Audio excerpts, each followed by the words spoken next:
mengajar di SMP Negeri 1 Arjaynamun mengampu mata pelajaran IPA. Ya. Nah, di sini itu saya melihat Bapak tertarik dengan adanya digitalisasi dalam pembelajaran. Kemudian dalam sesi coaching hari ini, saya ingin mengetahui dalam perkembangan era digital, apa yang Pak Adil rasakan dampaknya terhadap pembelajaran? Di era disrupsi teknologi digital ini tentunya dampak yang paling saya rasakan itu tidak kemudahan dalam mengakses berbagai sumber belajar, baik itu untuk saya maupun untuk peserta didik.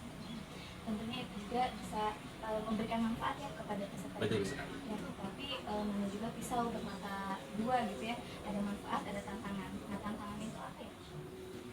Tantangan yang dihadapi oleh saya di sekolah tentunya seperti membekali karakter atau nilai supaya kemajuan teknologi dan informasi tersebut itu tidak mengalami penyalahgunaan, khususnya bagi peserta didik tentunya.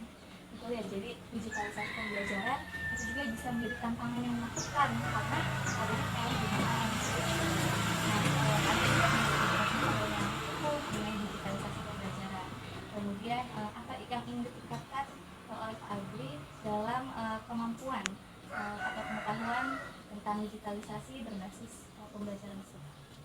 Ya tentunya meningkatkan kompetensi berkaitan dengan digitalisasi pembelajaran, apakah itu melalui webinar-webinar atau maupun seminar luring, dan juga sharing berbagi pengalaman baik itu dengan pimpinan maupun dengan rekan sejawat di tempat kerja. Nah, seperti itu ya yang ingin ditingkatkan. Mudah-mudahan bisa semakin berkembang dan kita bisa mengagendakan sesi coaching ini pada pertemuan berikutnya. Bismillahirrahmanirrahim. Assalamualaikum warahmatullahi wabarakatuh. Waalaikumsalam warahmatullahi wabarakatuh. Nah, sebelumnya saya ucapkan terima kasih kepada Saudari Melinda Alfiana yang telah bergabung pada Zoom kita kali ini. Nah, untuk partisipan yang lain, karena kendala sinyal tidak dapat bergabung, tidak apa-apa, nanti saya akan share materinya, seperti itu. Nah, sebelumnya saya telah menjelaskan tentang paparan digitalisasi dalam pembelajaran. Nah, pada sesi coaching kali ini, pertama-tama saya ingin bertanya kepada Saudari Melinda, apa tujuan yang ingin Anda capai dalam sesi coaching kita kali ini? Silakan. Ya, tentunya sesuai dengan materi yang sudah dipaparkan gitu ya. Jadi saya mengikuti coaching ini bertujuan untuk memahami lebih jauh tentang bagaimana itu digitalisasi dalam pembelajaran, aspek apa saja yang terlibat, kemudian bagaimana cara mengoptimalkannya, seperti itu. Nah, jadi sebenarnya Saudari Melinda sudah memiliki pemahaman dasar mengenai digitalisasi, tetapi pada kali ini kita akan mencoba menggali potensi atau pengetahuan yang ada agar lebih optimal seperti itu ya. Nah, oke. Ya, Selanjutnya saya ingin mengetahui bagaimana situasi Anda saat ini tentang digitalisasi pembelajaran. ya, betul seperti yang sudah tadi kemukakan bahwa saya sebelumnya sudah mengetahui apa itu digitalisasi, tapi mungkin hanya pemahaman secara umum saja gitu. Jadi kalau untuk detailnya seperti apa digitalisasi dalam pembelajaran gitu ya, karena kan yang saya tahu digitalisasi itu ya melibatkan teknologi gitu ya. Mungkin hanya sebatas itu saja secara umum dan garis besarnya saja. Jadi realitanya adalah Anda sudah tahu ya secara garis besar atau umumnya, tetapi lebih detailnya itu perlu dikulik lagi begitu ya. Nah, kemudian Ya, tantangan yang ada itu seperti apa? ini saya menjawab berdasarkan keadaan di sekolah tempat saya mengajar ya. Jujur kalau misalnya untuk digitalisasi pembelajaran atau pembelajaran yang mengkolaborasikan dengan teknologi itu untuk di sekolah tempat saya mengajar sendiri sebetulnya tantangannya itu dari segi sarana dan prasarananya ya. Kalau untuk proses digitalisasi pembelajaran kan identik dengan penggunaan teknologi atau IT gitu.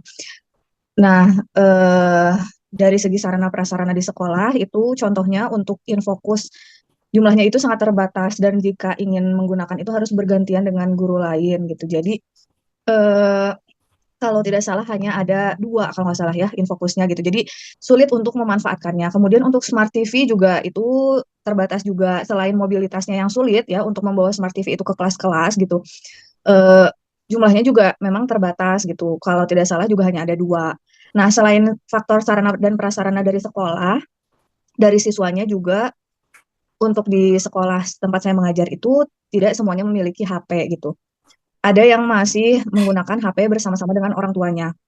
Jadi ketika misalnya ditugaskan untuk membawa HP ke sekolah, pasti mereka itu meminjam dulu yang punya orang tuanya. Itu kalau ada gitu ya, tapi ada pada beberapa kasus juga dia memang tidak ada gitu. Jadi mungkin untuk yang punya orang tuanya dipakai gitu ya, ada keperluan lain, jadi dia tidak bisa membawa ke sekolah gitu. Atau ada pun yang membawa, pernah waktu itu kasusnya, tapi mungkin HP-nya kurang dukung atau kurang support gitu. Like kamu buka web atau misalnya ada aplikasi tertentu itu sulit gitu karena kurang support tadi gitu. Jadi itu sih kendalanya mungkin, dan fasilitas internetnya juga tidak sampai ke semua kelas gitu. Sementara untuk anak-anak ya mereka ada yang alhamdulillah kuotanya cukup gitu, tapi ada juga yang kuotanya terbatas gitu kan ya. Jadi kalau misalnya untuk membutuhkan internet itu kendalanya juga itu gitu. Jadi tantangannya itu keterbatasan ya dari sarana prasarana, baik dari smart TV Iya, maupun handphone dari peserta didik itu sendiri, seperti itu ya. Nah, pada iya. itu bagaimana solusi yang dapat Saudari Melinda lakukan untuk mengatasi tantangan tersebut? Ya kalau misalnya pembelajarannya memang butuh handphone gitu ya, yang saya pikirkan sih paling kalau memang anak itu nggak ada gitu sama sekali, dia bisa berdua dulu gitu dengan temannya.